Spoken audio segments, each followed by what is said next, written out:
Good morning, everyone. Went live a little differently this morning than we do most mornings, but we'll wait for a few people to hop in. Today is January 2nd, 2021. So happy 2021. And we'll talk about that. And I can see people starting to filter in. If you can hear me, please let me know. I'm not using any external mic. I'm using the mic built into my laptop, but I am using my Canon M50 as a webcam. So also, if you're out there, make sure you hit that thumbs up button. That lets YouTube know that you're interested in the content. And if you can hear me, let me know in the comments. So we'll get started here shortly as soon as more people start filtering in. And all I get for audio is I've got these 6 little dots at the bottom of the screen next to the microphone. And I can see them moving, and they're moving like 3 to 5. Okay, Mac Telecom Networks is in and says that he can hear me fine. So we're going to talk about a few things. If you saw the picture for the thumbnail for this, you saw these, which are the marker tips for a remarkable tablet, which is actually fantastic. If you haven't seen Remarkable or you don't know what Remarkable is, this thing I think is really going to help me in 2021 because I get a lot of ideas. Sometimes opening up the laptop or even trying to open an audio recorder. Sometimes you're sitting and you just want to let the creativity pour. And I love writing on paper still. And so this actually feels like writing on paper. It is fantastic. In fact, I did a quote. For a phone system, and it was my first actual handwritten quote. Now, the other consultant, because it was another consultant that reached out and wanted a quote for a client. And so a lot of times what we do is we get involved, and it's very clear up front that, we are not going to be your IT vendor unless that's what is happening. But when another consultant brings us in for a phone system, we will do consulting on the network side to make sure that the VLANs and QoS and all that stuff are, is set up properly on the network. And then we do the voice, and then we either hand that off or then, we do support the voice. But I did an actual handwritten quote on that. And then I was able to edit the PDF, put my company logo on it, and send it off. And the other consultant that I'm working with, they really like that. The client hasn't said anything about it yet, but they're out of the office until next week. So we'll see what happens. I just thought I would hop in here. I didn't have any real plans. My main streaming rig, I kind of redone the office, and Mac Telecom Network says the office looks nice. Love the blue paint. Yeah, so this is the color the room was when we moved in. And what I'm actually thinking about doing is I'm going to move the camera back, because right now there's about 24 to 30 inches between me and the camera. So I'm thinking about moving that back, which is going to give you a wider view of this wall, which, by the way, I want to thank Leader Systems in Australia. This is not an official Ubiquity award. This is an award from Leader Systems in Australia. They selected me as the 2020 Content Creator of the Year. I am in several Australian groups and do a lot of work with the Australian folks. So if any of my friends in Australia are watching, hello, Happy New Year. I saw Sydney's got some stuff going down, but hopefully everything's going to be all right for you. So I really want to decorate this wall. I'm going to hang some phones and some access points up here. You can see over here that I've got the NetTool shelf. And so there are 4 different NetTools there. So obviously the white one with the green lanyard, That was like Gen 1.1.1.1. And then this one, the black one with the green, was next. I can't talk about the black one with the red lanyard. That's under NDA. And then that is the Pro there. So one thing that is going to be coming, and I just sent off the outline for the class, is we are creating a free online class and certification for the NetTool standard, which is this one right here with the green lanyard. So it's going to go through everything except for the cloud-based stuff. That's going to be something completely separate, the cloud management. And we're really going to get into that on the Pro, but you're going to be able to take that class for free, and then you're going to be able to do the certification for free. You'll get a nice little certificate once you pass the exam. And so it's something that we're trying out because it's something that we've always wanted to do, is create an actual learning platform. So that is a big initiative for us in 2021, is to bring some free training like that that's structured. So keep your eyes out for that. So, and I'll let you know, I mean, full transparency, right? At first, this thing's going to be hosted on a Synology running out of my home office. So it's going to be awesome. So we'll open that up kind of as like a beta test. But I also hand wrote the outline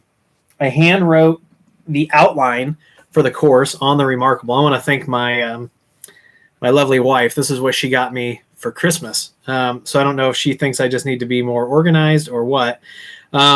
But you can see here, and maybe you can't. We'll see how well this comes.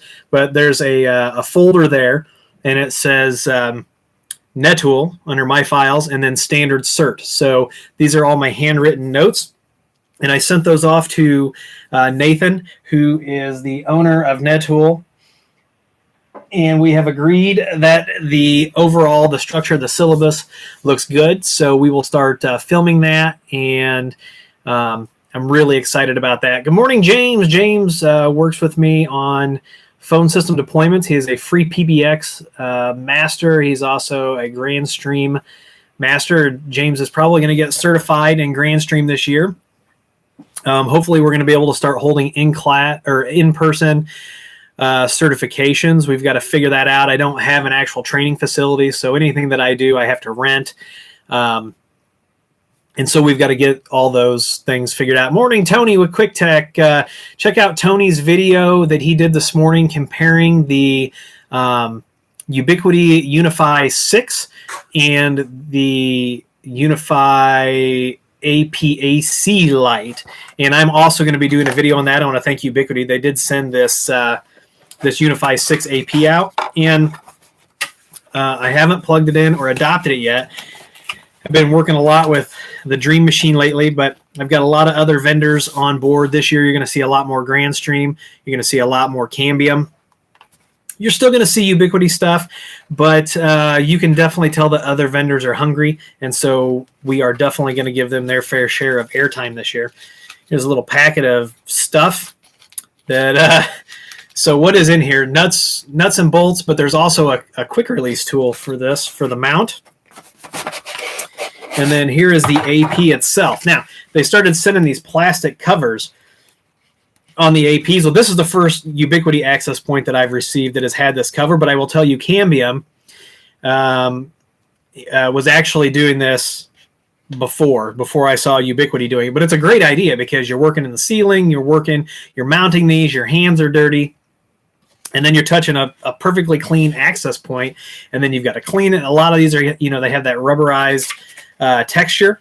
So yeah. Hey, the hookup is here. If you want to know about all kinds of smart home stuff, the hookup has an excellent channel for that. Everybody say hi, go check it out. I've been secretly watching all of this stuff, trying to figure out what I'm going to do with my smart home and if I'm going to actually film it. I will tell you there is a moratorium here on assistant devices such as Alexa. So we'll see what's going to happen. Other things that I'm excited about this year, I'm actually excited about Wyze cameras. So Wyze V3. If you haven't checked out the Wyze V3 cameras, they look amazing for $20. So I am definitely waiting for that. But I want to tie all of this stuff in together. Using I bought a HomeSeer license. Around the holidays, HomeSeer will run a special on their licenses, and I actually got the license for the software and the software that runs on a Raspberry Pi. I've got a Raspberry Pi 4 all ready for this, and it's just time to start like hooking things together. If you follow me on social media, you'll see I posted a picture of something, and I'm thinking about so obviously a huge goal for me, and this is not just a 2021 goal. This is just a goal. I try not to live my life in the 9 to 5 Monday through Friday mindset, because I find it causes anxiety. It causes all kinds of issues. And so we're just looking at tomorrow as January 3rd, right? So what are we doing for January 3rd? What are we doing for January 4th? We're hitting these goals. And a goal that I had starting last year was my content, because I am fortunate enough to be busy with my day job and then the consulting, the videos sometimes take a back seat. And so starting, in November, you have noticed that I was more consistent in getting those videos out.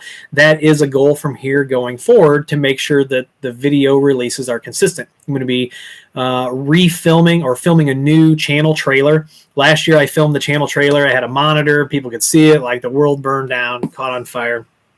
And so I'm going to be redoing that probably tomorrow, and putting that up. But I am that consistency where I'm at least one video a week. And James is also going to help with that. James is going to be releasing more free PBX content.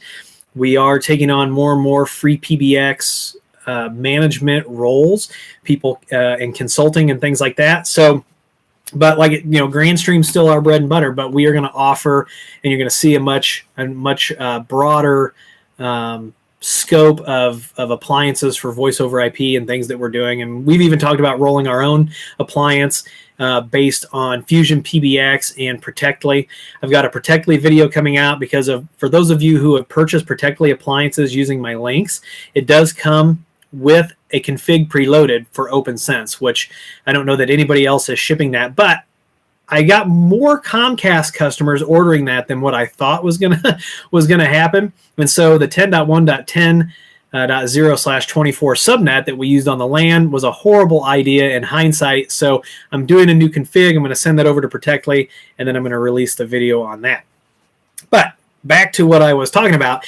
If you follow me on social media, you'll see, and I'm like, maybe I should do some videos for fun of dead products that are still in use. There are a lot of dead and unsupported products still in use everywhere. And my daughter is getting into gaming, into Fortnite, and we refurbished one of her brother's computers to get her up and going with a desktop form factor instead of a laptop. And the Wi-Fi signal, for some reason, I've got to figure out what's going on with the floors and the ceilings and stuff, but the Wi-Fi signal there was it wasn't good. However, it also had to do with the adapter that we were using, I think.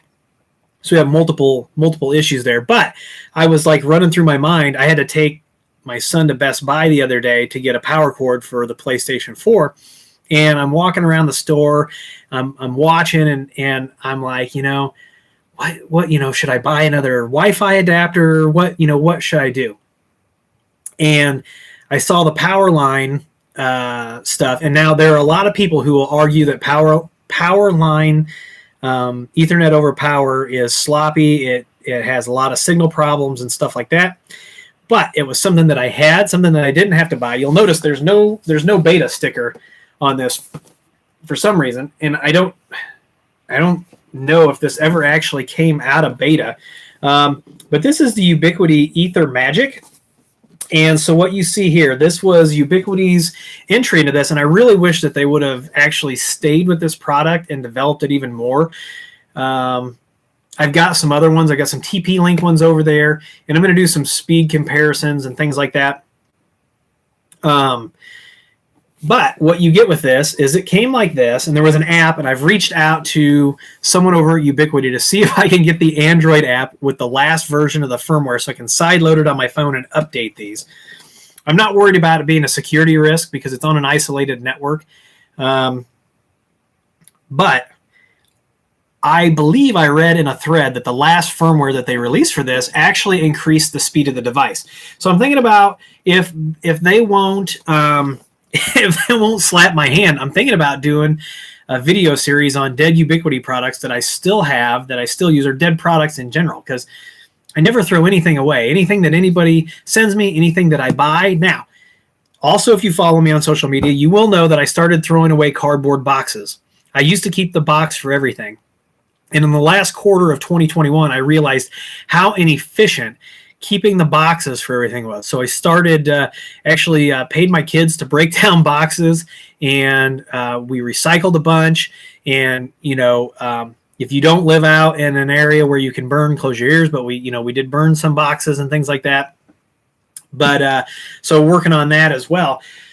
But the test date on this Ether Magic is 7/22 of 17, and I think the product was killed shortly after that, maybe 2018. And if anybody knows, if anybody knows, put that in the comments, would you? And we'll go to the comments here in a minute. I see some people chatting. But what you got with the Ether Magic was the black device was the main switch, and then the 3 white devices here are kind of the endpoints, and they all route back through this. Now you were supposed to get something like 1200 megabits shared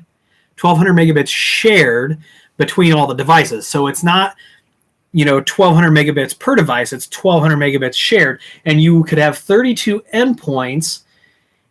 And what was really awesome about this is that the endpoints, let me show you an endpoint. The endpoints could provide not only standard PoE, standards-based PoE, they could also, you could flip a little button in the app and you could actually have passive PoE. So this, the endpoints provided 802.3 AF, AT, or 24 volt passive. And I need to get, if anybody out there has the app and the latest firmware, I would send you a hat in trade for that. And let me show you this. Ryan Sharp. I saw you, Ryan, you commented on one of my videos the other day, and I know where Princeville is. I am in the Peoria area, close to Princeville, and you and I are probably closer than what we think. My ISP is Telstar Communications, so I'm out in a more rural area. But Ryan, you can hit me up offline, and we can definitely start a conversation. So with the Ether Magic, you got, of course, the marketing quick start guide and all that. Now, one thing that I was really surprised is I was digging through this. I did not see like screws and stuff. I think you had to like basically provide your own screws for this, which was kind of weird because a lot of the products all come with that. Here's an endpoint.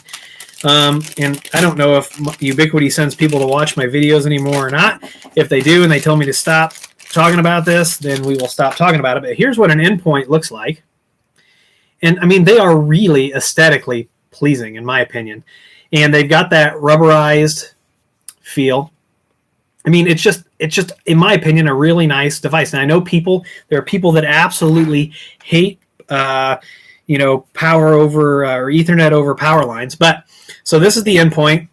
There's the Ethernet, the part of the Ethernet port that does all the, oh man, focus is not working this morning, is it? But, and then there's, of course, a wall mounting plate here. So there's the plate. On the back, of course, your serial, your MAC. And then this is interesting. This was removable.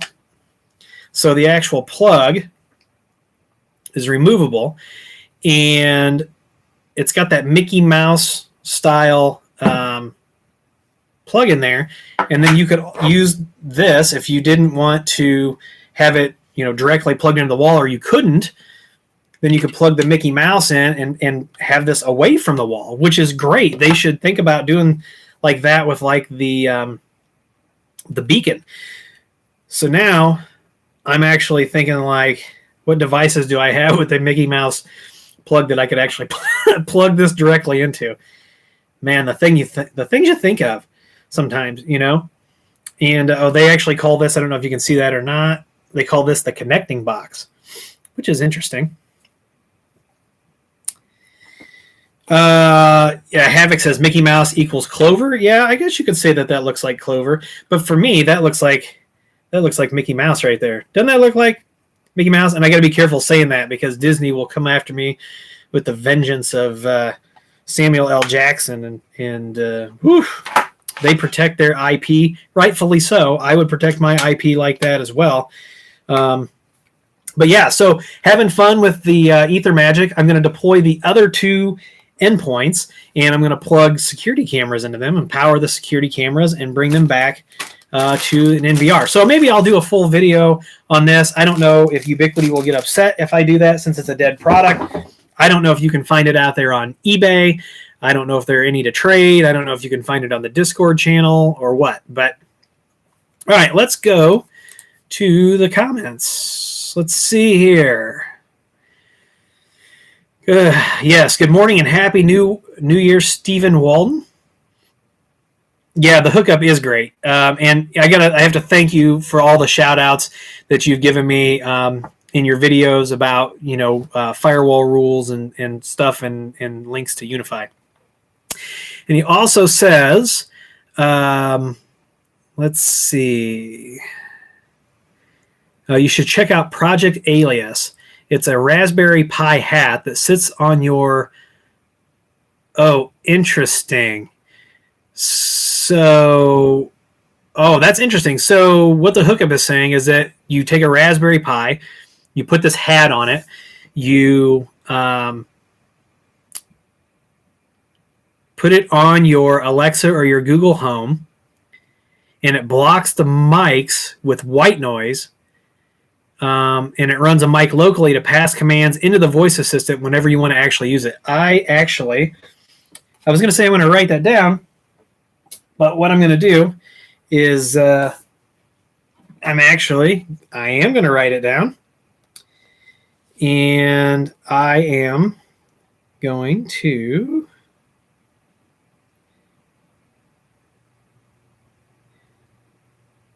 make a note.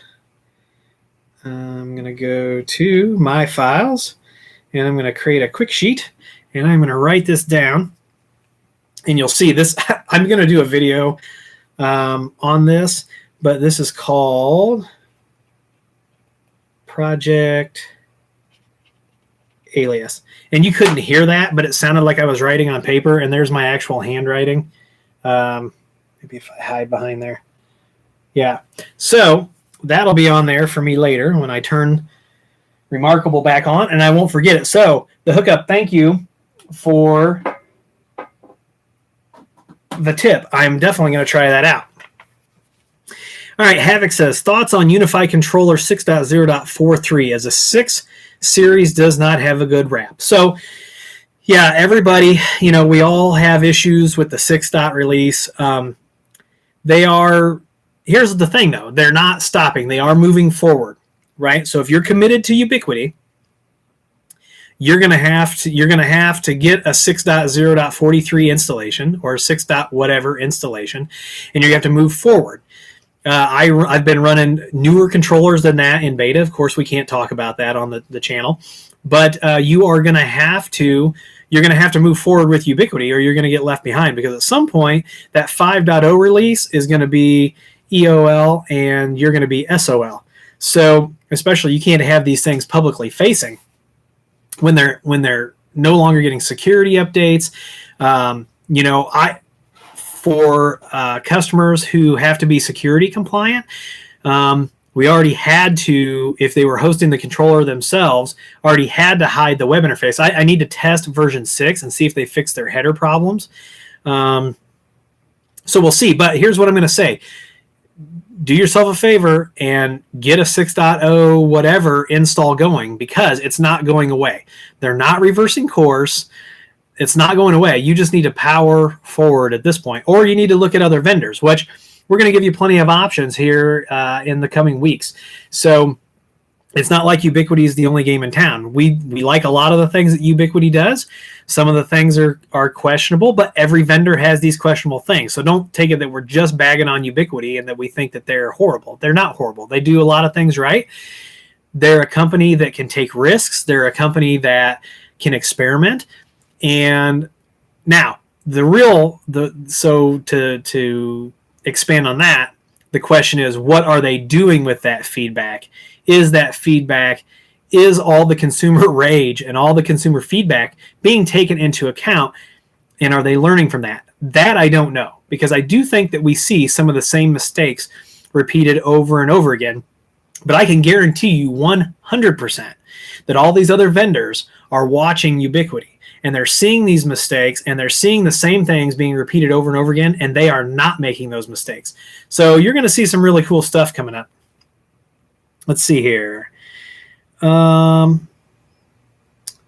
that's what I think about the 6.0.43. If you watch a few of my last videos, you're actually, and I had to remove version numbers and things in post because I can't talk about some of those things, but the things that I did talk about in those videos are the same.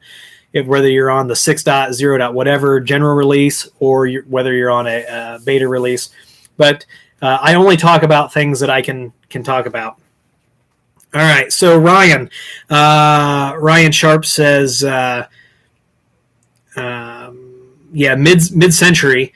And so when we lived somewhere else, yes, we had mid-century. I love mid-century. $74.95 a month for life for gigabit symmetrical internet. Who's providing that? And it's fantastic. So we have put our name back on that list, and we're waiting for them to actually come down our road. So I'm glad you're loving the stream, and I'm glad that everybody is here this morning. We had a lot of ice yesterday, the day before. There's all kinds of trees down, stuff down. We're cleaning up from the holidays and things like that. So I'm going to go run a chainsaw in a little bit. As scary as that sounds, right? IT guy running a chainsaw, but we had some branches fall.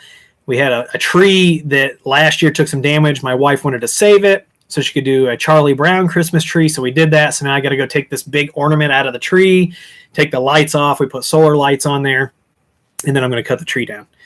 So that is an e-ink tablet. Check out the Remarkable 2. It's not the Remarkable 1, it's the Remarkable 2s. You can check that out. Daryl says he's running 6.0.48 and everything is okay for now.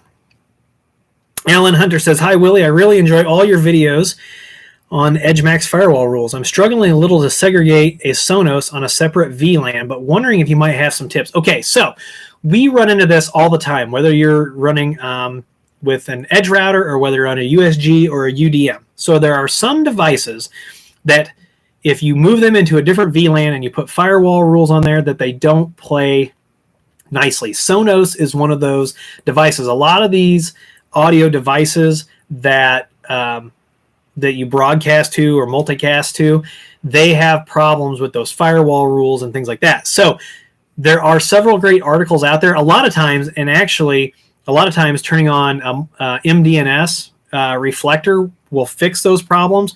Sometimes it will not. So you'll want to do some Googling, but there are some people who have successfully done that. Now, anytime anybody reaches out and they want a network architected, I just had one of these yesterday. My very first question is, okay, I see in your, what you're asking for a smart home, that you are going to have audio. Okay, who's your audio provider? Person writes back, I don't have an audio provider yet. What do you suggest? And so I wrote back, look, I'm not an audio salesman. I have a Sonos sitting right there, Sonos Play. I love Sonos. Another thing that you have to think about is, what are the actual security risks involved with these types of devices? Do you like how I'm talking with my hands this morning? And Sonos is, it's a security threat until it's not, or it's not a security threat until it is, right? So you have to talk about what kind of risk, you're willing to have with that. And a lot of times what people will do is they'll go ahead and they'll put Sonos in a different VLAN. They'll have an SSID that goes to that VLAN when they want to work on their Sonos, they'll hop over there. Because here's the thing, too, that you got to think about, right? If we set up all these firewall rules to segregate this traffic, and then we start punching holes in the firewall rules, what good does it really do? Now, something like port 9100, right? Printer port. Totally get it. I totally understand that. But when we create these segregated networks and then we pretty much open everything up, what are we thinking? Why are we even doing that? Just create another SSID, another network, and then join your device. It's sometimes much easier. Let's see. So, Unky Joe, have you been hacked, Unky Joe? Unky Joe's with us. Everybody say hi to Unky Joe, because he just asked a question that I have had several emails about, several weird emails, several contact forms have reached out to me about the NIST 800-171 certification. And it's interesting. There's been a lot of people that have actually reached out about that. And when I reach back out to have a phone call or to have further conversation, they never follow up. So, Unky Joe, have you been hacked, or is this something legit that you really want to know about? Ryan asked, do you think bridged ISP equipment is a bottleneck for my edge router / Unify equipment? Probably not. Probably not the bridged. The bridged equipment is probably not your bottleneck. Holy cow, there's 97 of you. That's awesome. I'm glad that everybody's here this morning. That's one of the highest, 98. That's one of the highest counts we've had. I'm so excited. This is amazing. All right. So I'm going through the comments here. Hi, Willie. Any update on the NetTool? So yes. So I actually, a couple weeks ago, did a live demo for a group of resellers in Australia. It was an Australian webinar that I was part of. So it was like really late at night here. So it was in the morning in Australia. We went over the NetTool Pro, which is that device right there with the orange lanyard. We went over some of the network automation. And so if you're just tuning in, one of the things that we are doing is we're creating a free training and a free certification. Now, this, I know what you're saying, certification, blah, blah, blah. This certification is not only going to be backed, it's going to be backed by NetTool, right? So NetTool is approving all of the content in this, but it's kind of backed by me as well because I'm creating it, right? But what this is going to do is it's going to take you through everything that you need to know, and it's going to be a basic certification that says, I went through all the NetTool stuff. I understand how to use NetTool, what it can do. Then later on, we're going to have different types of certifications for the Pro, for the cloud, and things like that. And a lot of the training is going to be free. You know, the thing is, we've got really cool products, really cool stuff, and no good training on it. So that's one of the things that we're going to try to change in 2021 is we're going to try to make sure that training is not only equitable, but is accessible to everyone who needs it. That is hugely important in the world today, that everything is accessible. And in fact, accessible, I think, includes, I think I'm going to use the word accessible because I think that envelops that equity piece too, right? So we make training and we make knowledge accessible to all humans that need it, that want to better themselves and to move forward as a group of human beings for the betterment. You know, that's really what we're all about. So Eric, that is a little bit of an update on the NetTool. I love the NetTool. I've got a video that I'm going to do where I'm upgrading from my I carry if you've ever seen me locally, if you've ever seen me come on site, I carry a 5-gallon bucket with a bucket buddy, and it's great. The bucket buddy's great. However, it's time to move away from that a little bit. I can leave my power tools and stuff in the buckets and some of that stuff, but when you're going into a client site or you're going to hopefully get on an airplane in 2021, you know, you need something a little bit different than a 5-gallon bucket. So I'm upgrading from a bucket for everyday carry to a bag, and I'm going to do a video on that and release that here in the next week or so. Or maybe I'll spontaneously drop that video at like 10 o'clock at night. But that is coming, so you will see that too. Hey, SatVision. Let's see here. Back to the comments. All right. Sonos don't like VLANs is what Gibby says. Yes, Sonos is not a huge fan of the VLANs, but like I said, if you just create, so if you have Sonos, try this out, and you are running, whatever you're running. Go into your router, your switches, your access points, create another VLAN, and just call it Sonos. Make the IP subnet, whatever it is that you want. Don't create any firewall rules between the VLANs. So literally just create another VLAN wide open, and then turn Multicast, the MDNS on, and it will probably work. You can see printers that way. You can see all kinds of things. There are some things that you can do to overcome that VLAN communication. So let's see. Alan says, my problem is I use Sonos as a home theater with Apple TV, and that is also an Apple home hub for all my IoT devices, so I have my Apple TV on the IoT network. And a lot of people do that. There's some real high-end audio gear that we help people with, and we've spent hours tuning firewall rules, for specific ports and all kinds of things. And, I mean, you can really go down the rabbit hole. If any of my customers happen to be here, you know how much time we've spent making some of these things work properly. And it seems it's really weird too. It seems to be that it works great for one person and then not for another. The same instructions, and I'm not sure if that's nature versus nurture. I don't know, but we'll see. Andrew asks, good morning. Any chance any VPN client, OpenVPN WireGuard, will be configured for the UDM and UDM Pro? WireGuard works great on the Edge router. So is WireGuard officially supported on the Edge router? If it's not, I'm probably not going to install it. The thing is with Ubiquity, unless it's officially supported, I'm probably not going to do it, just because a firmware update is probably going to undo all of my hard work except for certificates, which we actually don't know yet. So I had somebody reach out, and so here's another video on the list, and want to know about the changes that have been made in Unify OS versus the old version of the operating system that we were running on Cloud Keys and stuff. So I'm going to do a video on that later.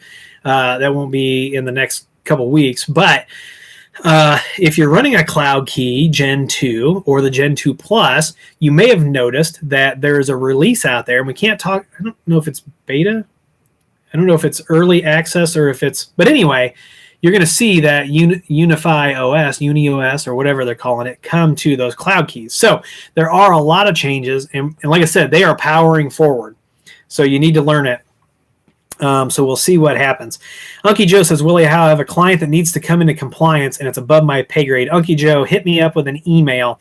Let's talk about that, and we'll see what this actually takes. And I've heard a lot of, holy cow, 101 people. Thank you all for being here.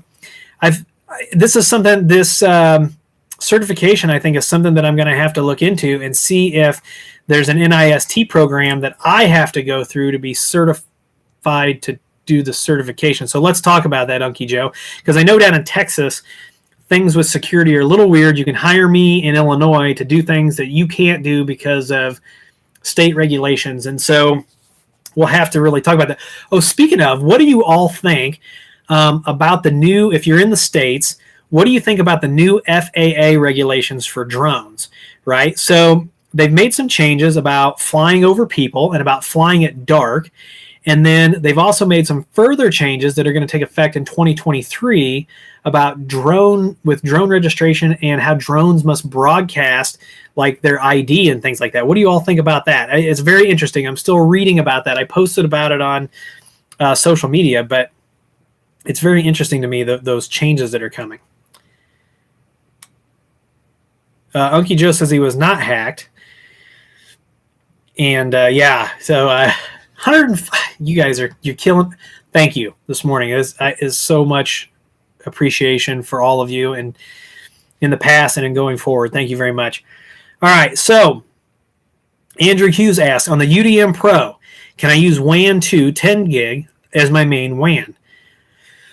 I haven't tried that, but if they made the same changes to the UDM that they made to the USG, where we could move those ports around and assign those ports any way we want, I don't see why you couldn't, but we're going to have to try that out. I don't have my screen share ability. I am actually streaming this morning directly from the YouTube studio, and I don't have the ability at the moment to just, well, maybe I do, but I don't know how to use it, to just go ahead and share my screen. I've got the UDM Pro hooked up with the latest firmware, so we could check that out. But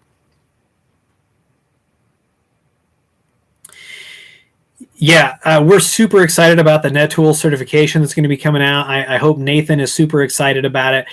I hope that it's all going to turn out really well. So if you're not subscribed to my newsletter, go to my website. I'll put a link.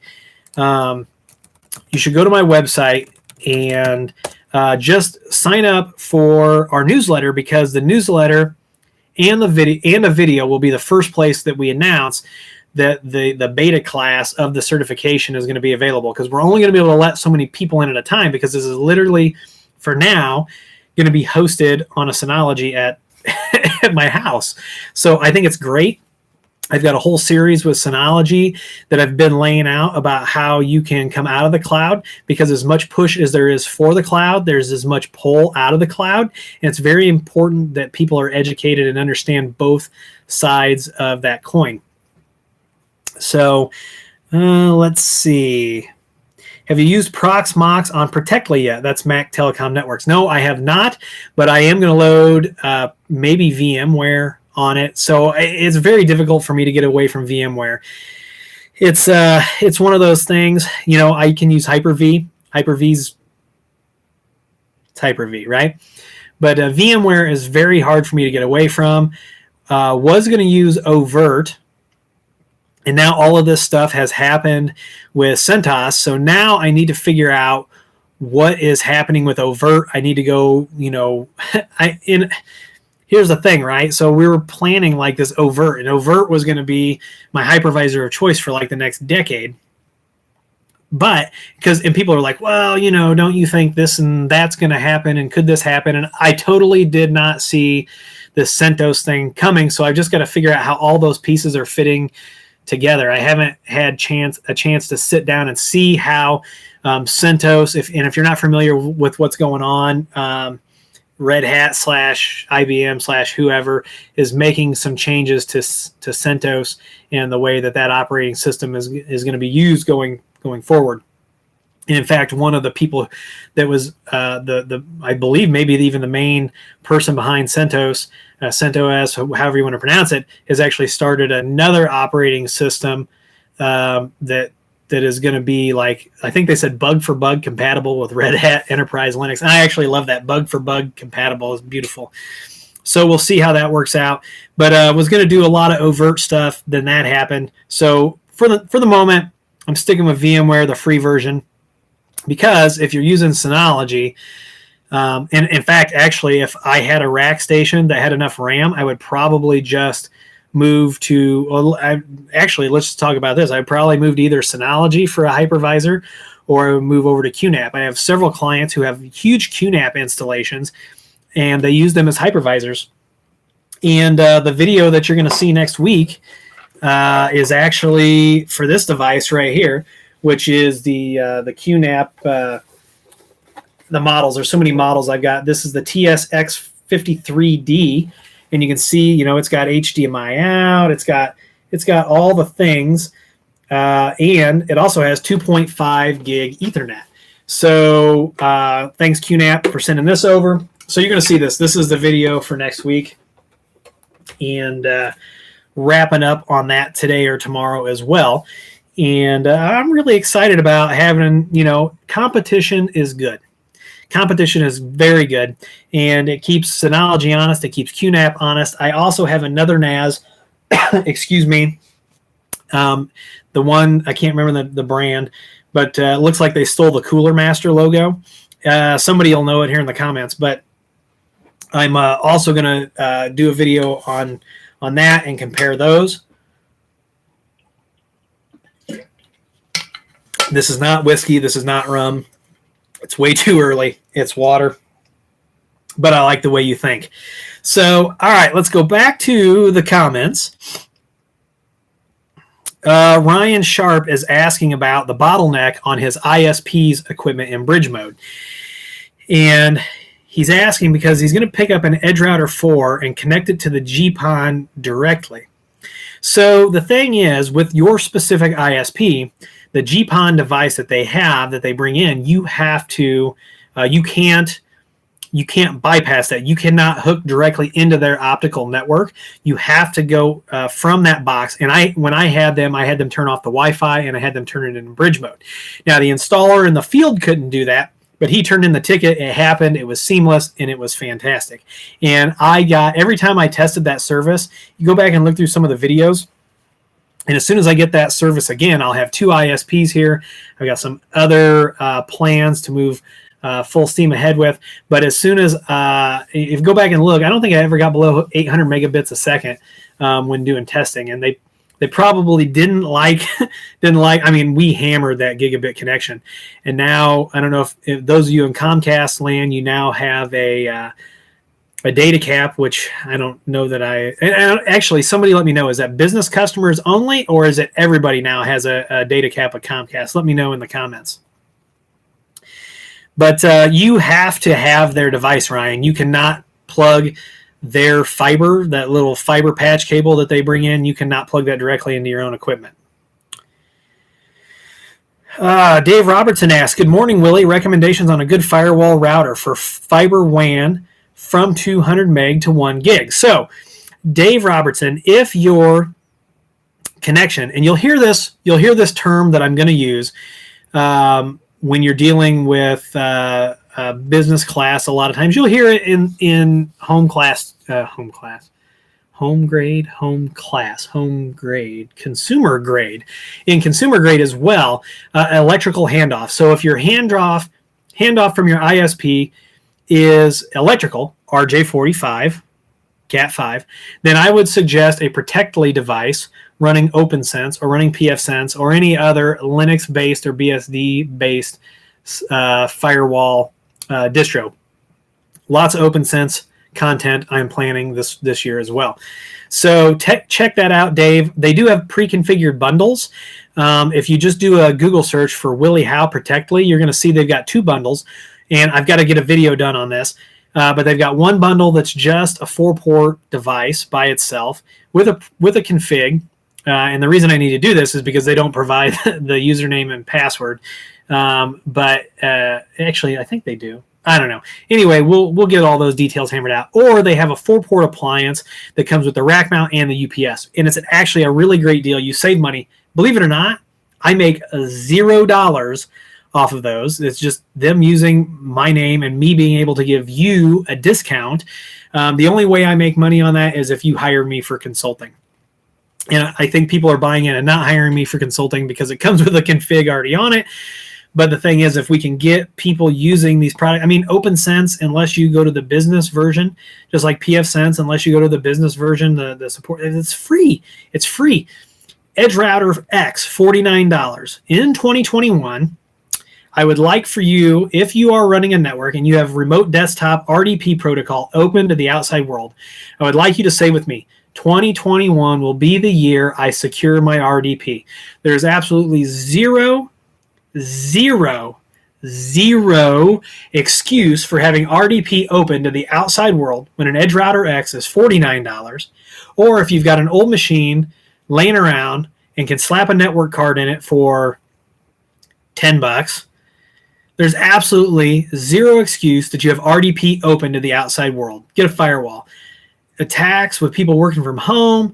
I mean, security postures in 2020 did a lot of this. There's a lot of smoke and mirrors. I can guarantee you there's so much security by obscurity happening right now, it's not even funny. And it shouldn't even surprise you. Do your part and to help secure things. Buy an inexpensive router and do a VPN. Get into OpenSense, get into pfSense, something. There is zero. When we go to Shodan, there should be zero RDP ports open to the world. It is reckless. It is dangerous. It is inexcusable. All right, off my soapbox. All right, let's go back here to the comments. Quick Text Solutions, same concerns with Bose Wireless. Mine are sitting on the IoT network separate VLAN. I have MDNS enabled and disable block LAN to WAN. Yeah, so Tony over at Quick Tech, if you read here in the comments, some tips from him about how he got his Bose Wireless. I didn't know Bose had a Sonos type system, but that's fantastic. Tim Drinkwater, thank you very much for being here. I want to thank all of you. Like, we've had at one point 120 people on the stream. That is amazing. It is amazing. I really do appreciate you all. And I'm not just saying that. And there's a reason. I've had people say, Willie, why don't you have a pre-canned whatever on your videos, pre-canned intro, outro, and just roll it? Because you honestly do. I do appreciate you so much that I need to say it every time I create a video, because without you, none of this is happening, right? So, all right, Brian asks, can pfSense Masquerade the multicast for Sonos between subnets? I set up pfSense VM yesterday and saw something in there, but I haven't tried that, Brian. But you should definitely try it out and let us know. Mac Telecom Networks, there it is. Let me go back to that.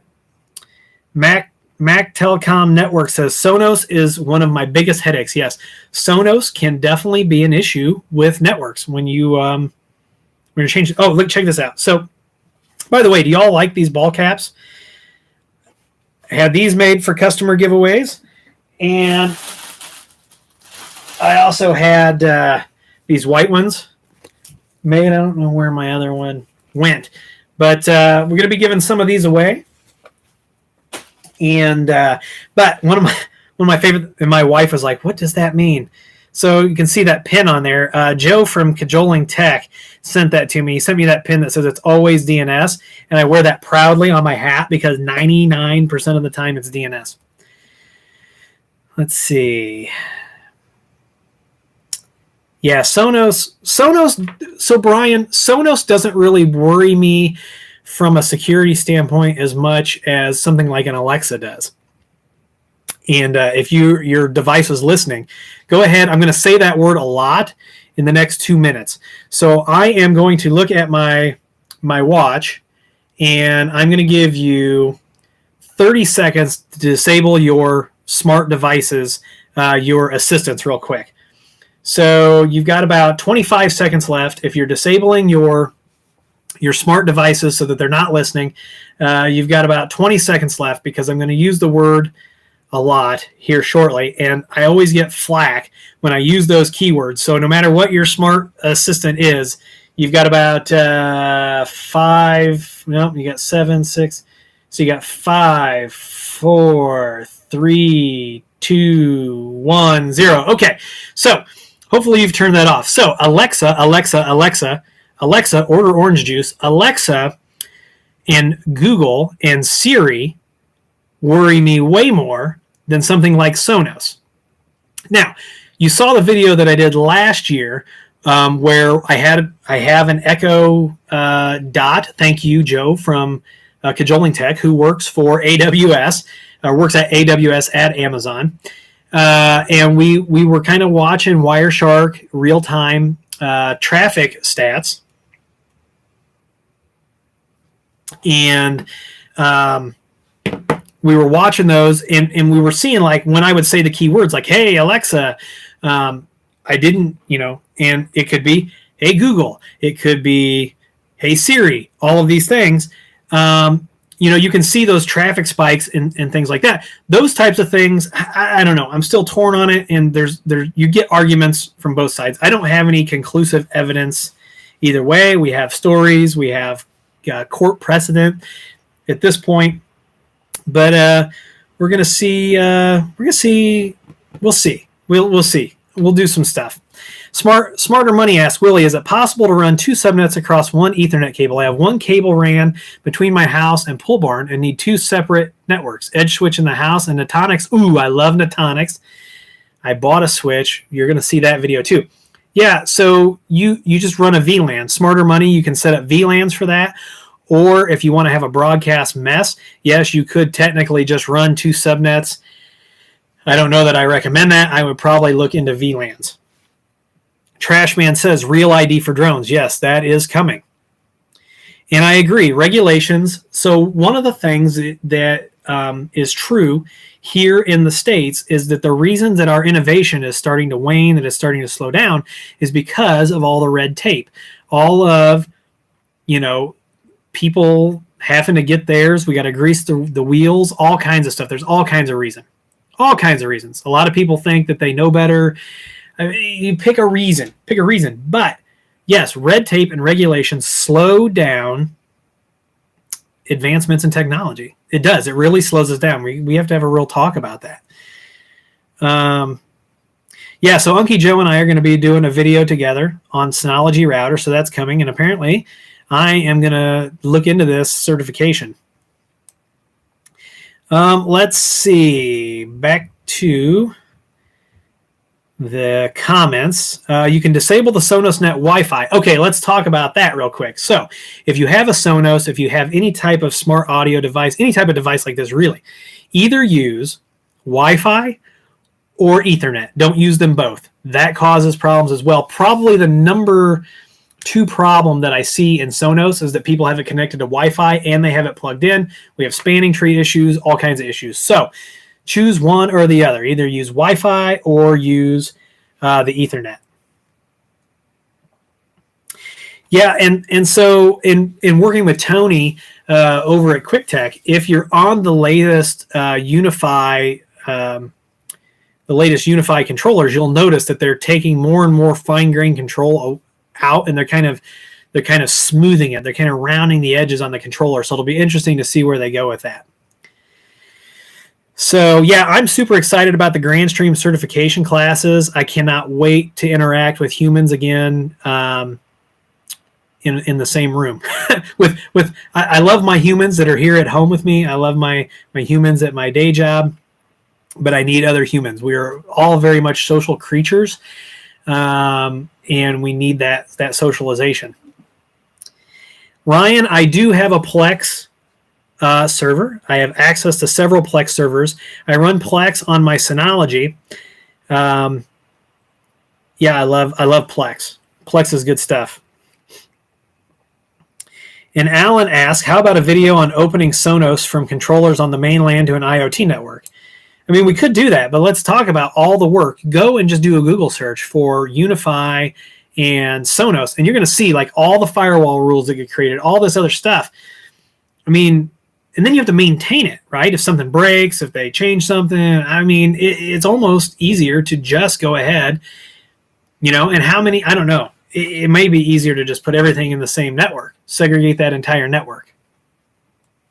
Yeah, QNAP is definitely good. They are courting me very hard, and so we're going to take a look at a couple things. Havoc says, at one point in time, Synology and QNAP devs all worked for the same place. Internal politics divided them. Now QNAP just suck, in my opinion, though. So QNAP, actually, I know we keep seeing them a lot in security advisories, but that speaks to the volume of devices that they have out there. And I talked to my media contact about it, and QNAP has 3 million plus devices deployed in the United States. That's a lot of devices. So let's see. Yes, Jeremy. Happy New Year. Yes, Happy New Year to anybody. John, I currently don't have any plans for a log correlation server, but that is Graylog is pretty good, and you can get those VMs that spin up everything you need for that stack. I actually have some other videos that I'm going to do with some of that stuff, and I meant to get to it last year, but you know how that goes. Let's see. Back to the comments. So I understand that there are some people that can interface directly with their ISP via the fiber. I get it. There are ISPs that can't. Now, Ryan and I actually have an ISP in common, and the reason that ISP was in the town that I used to live in is because I actually wanted to buy bandwidth from them, bring it in via air fiber, and become a wireless ISP because I was tired of being held hostage by the cable company. met with the CEO. He took me out to lunch and he said, why don't we do this? And then the rest is history. But I know unless they've changed their policies and they've changed equipment, Ryan, you cannot plug directly into that fiber. But call them and see. Yeah, OpenSense does rock. Oh, back to the comments here. How do you back up your VMs in ESXi free? JJ, I use Synology Active Backup for Business. That is how I back up my VMs in ESXi, whether it's the paid or the free version. I got to watch the time here, too. I'm going to take my son to work.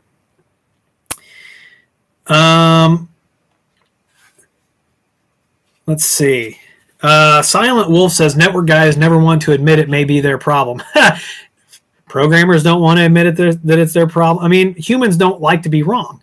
In general, humans, we don't like to be wrong, and we will dig in. However, it makes me grin ear to ear when I can prove to people it's not the network, and it's usually DNS. Jack Squat says, I picked up a UCM 6301 a couple of weeks ago. Have you set yours up yet? I'm open to a few quick tips if you have any. Oh, Jack. Yes, I have set up my UCM 6301. You're going to see a video on that very, very soon. I have customers who have started to buy them and then calling me after the fact. Some very important differences in the 6300 versus the 6200. However, the 6200 and 6500 series are still very important. We're still deploying them. We just won a 3-site law firm in Iowa and Illinois. Or maybe they're all in Iowa. I have to go back. Anyway, we just won a 3 sites, 100-plus handsets, and we're going to run 6510s with HA100s. So that's coming soon. I don't know how much of a video. When you watch other content creators, you know it's very difficult to get customers to allow you to film on site. So we can do some hypothetical, some theoretical discussions and things like that and draw some things out, but the on-site stuff is super, super difficult sometimes. So, yeah, Silent Wolf says it's always DNS. Gene says, I woke up at 3 a.m. and had no internet. Resetting my modem fixed it. It may be time to try a Unify Smart Power Plug. Yeah, Gene, go for that. My plans with OpenSense is we're going to start from the beginning, and we're gonna do some advanced stuff. So the CEO of Protectly has some things that he would like to see. So I'm going to incorporate some of his videos. He's partnered also with another guy that's also got some packages, that's written some security books, and I think he may have been I don't know if he was a member of some 3-letter agencies or not. Yeah, so we're going to do tutorials with OpenSense just like we do everything else. And once you learn the interface and once you understand how the system does things, it all becomes very easy. If I teach you nothing else in 2021, remember that firewalls read their rules in order, usually starting from 0 or 1 and working their way down. If you remember nothing else in 2021 that I teach you, remember, firewalls read their rules in order. Master that, and everything else is going to become pretty easy. All right, let's see.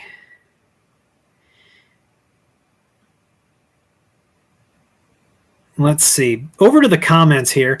Blaine says, I have a USG Pro and Gen 1 Cloud Key. Would like to upgrade to the UDM Pro. Would an upgrade to a UDM Pro offer anything better? Not using Protect, Access, or VoIP. At this point, maybe not. The USG Pro, I almost halfway expect, well, and they're going to have to get a different USG in play before they do this, but I halfway, and I don't know any more than you do, but I halfway expect to see an EOL statement on the USGs.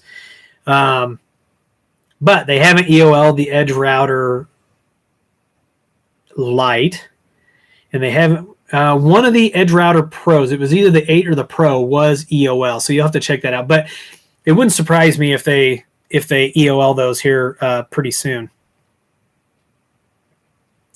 And Unky Joe says that he posted the video on adding live TV. I saw that and I need to watch it.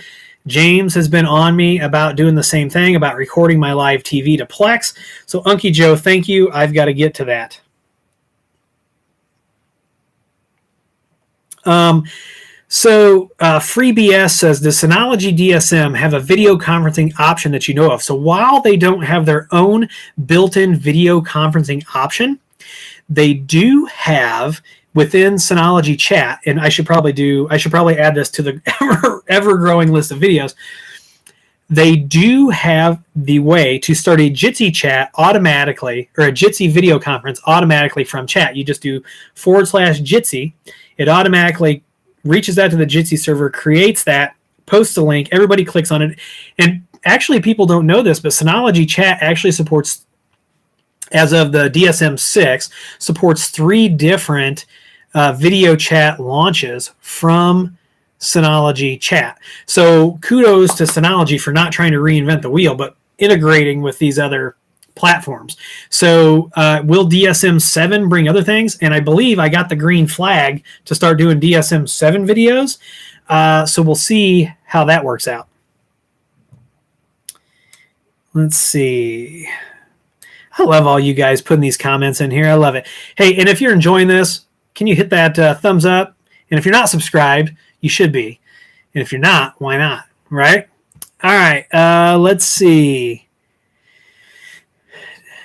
Yeah, I did not get to the world map last. You know what? The world map, you know what we should do? Havoc. We should do the world map on the whiteboard or on the dry erase board that I've got over here. We could do that. I could get more of these magnetic pins. Well, one side we could do a world map, and then the other side we could do just a map of the United States, and then we could put the pins in there. How awesome would that be? Also, if you've been to my website, williehowe.com, you'll notice that we say we've gotten support calls from everywhere but Antarctica. That may actually be changing. That may actually be changing. We have a client that's made some comments about something that they're involved in a science post in Antarctica. We may get some support in Antarctica. How awesome is that? And you can see my wife in the comments. So I have to take my son to work, and my wife is giving me an infinitely hard time. My wife made me this really awesome The Walking Dead, up until I felt that they should have killed off Negan, and they didn't, and my wife can vouch for this because she feels the exact same way. They let Negan go on way too long. But anyway, huge Walking Dead fans, and my wife made me a blanket. I cannot find the blanket. I thought we had it. So anyway, one of my employees made me a blanket from the office. Now, I was supposed to tell you all that I bought this for myself, because on the back of that blanket, there's a picture of a huge mug that says the world's greatest boss. And if you've ever seen The Office, you'll know that. So my wife is giving me an unlimited hard time because I don't have the Walking Dead blanket, but I do have that blanket. So I'm going to fix that. So I'm going to find the Walking Dead blanket today, and I'm going to use it with me. You're going to see I'm going to post pictures, and it will be in here as well. So my wife should know without any uncertainty that her blanket is the best and that I love her. And you all should thank Samantha Howe in the comments too, because if it wasn't for her in 2016, I would have died, and you would not, somebody else would have had to create this content. Would it be the same? I don't know. So, what's with the framed AP behind you? This is an award. It's a major award. If you follow me on social media, you'll see that DHL delivered a package and it said Fragile. And so this is a major award. I got to figure out how to get it. I'll post some pictures. But I got Content Creator of the Year from Leader Systems in Australia. So Dave Roberts says, just put in my third 6200 last week. Yeah. The pricing between the 6200 and the 6300 series is definitely different. Joe from Controlling Tech, there's your pin you sent me, buddy. Everybody loves it. But yeah, everybody give my wife a thumbs up. Everybody tell my wife how awesome she is. You can hit on her if you want, but I know who she's going home with, and her and I understand each other on a level that is totally different. So, and I really do owe her a lot. So at this point, I do have to sign out. I want to thank you all for being here. Go sign up for the newsletter. Watch for all the announcements. Thank you to everyone. And as always, I will see you, if the wife doesn't end me first, in the next video. Maybe.